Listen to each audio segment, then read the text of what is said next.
একটা জিনিস বুঝলাম না ভাই।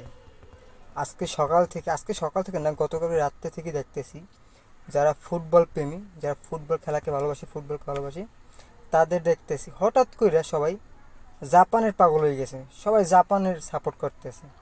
মানে বিষয়টা মাথায় ঢুকতেছে না, কারণটা কি?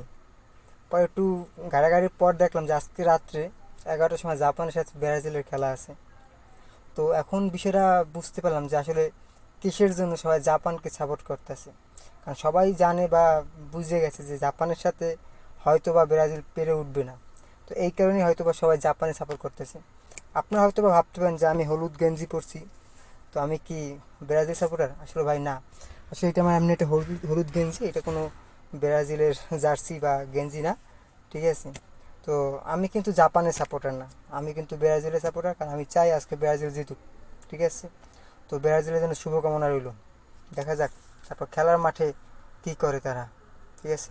কারণ খেলার বাইরে যে দর্শক আছে তাদের, যা সাপোর্টার আছে তা মানে ব্রাজিলের যে সাপোর্টারগুলো আছে খেলার বাইরে, তারা তো পুরো মাঠের বাইরে আর কি লড়াই নিছে যে তারা জিতবে। তো দেখা যাক এখন মাঠের খেলায় কে জিতে, কে এগিয়ে থাকে। তো ব্রাজিলের জন্য শুভকামনা রইল।